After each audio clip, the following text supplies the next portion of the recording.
Hello and welcome back to another video. In this one, we're going to be discussing the announcement around about an hour ago of Jake Paul versus Mike Perry. It's happening on DAZN pay-per-view on July the 20th from Tampa, Florida. It's going to be at Cruiserweight, which obviously benefits Jake Paul a lot. Mike Perry fought a lot of his UFC fights at 170 pounds. It's going to be on the original date the Mike Tyson fight was meant to be on. Obviously, that was meant to be in Texas, but that's been pushed back now to November, I believe, is the rumblings around that. So Jake Paul's taking a fight in the interim against BKFC champion Mike Perry, obviously former UFC fighter.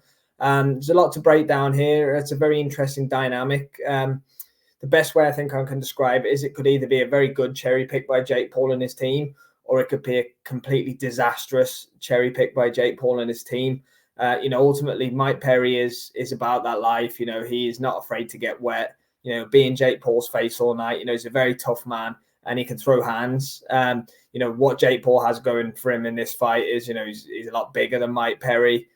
He's been fighting in boxing fights rather than bare knuckle fights and MMA fights that Mike Perry has. So, he's more experienced in an actual boxing setting.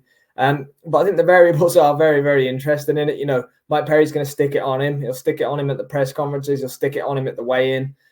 Jake Paul's not going to be able to intimidate Mike Perry. That's an absolute fact. For me, Jake Paul and Mike Perry have obviously sparred before. And Jake Paul is, I think Mike Perry actually came out and even said after the spar that, this kid's good. So I'm assuming that Jake Paul probably got the better of the sparring.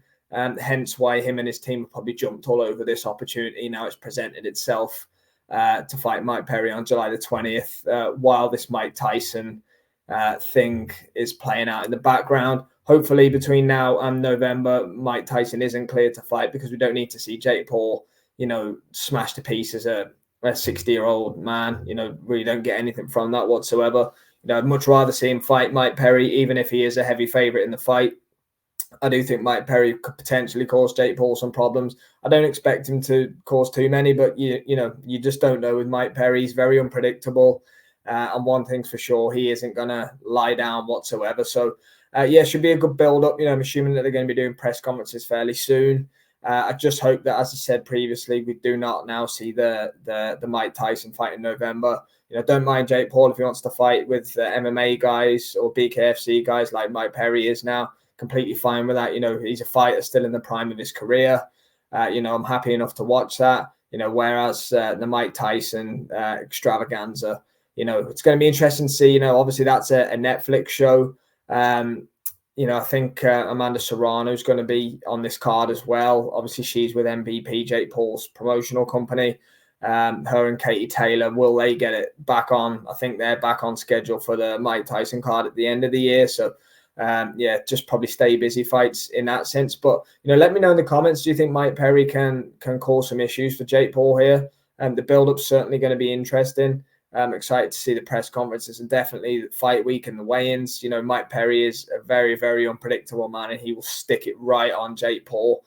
So it'd be interesting to see how Jake Paul reacts to that. But and as it gets towards fighting that, and the real advantages Jake Paul has, his reach, he's a lot bigger than Mike Perry. You have to remember he was training for a heavyweight fight as well.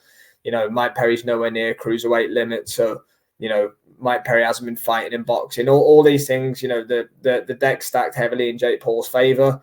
But you just never know. You really just never know if Mike Perry catches him with one. He's got a lot more combat experience than Jake Paul, but obviously not anywhere near as much boxing experience. So let me know in the comments, guys. Can Mike Perry do this? Can Mike Perry shock everybody and beat Jake Paul on July the 20th? It's on DAZN, and it is going to be happening in Tampa, Florida. Thanks for watching.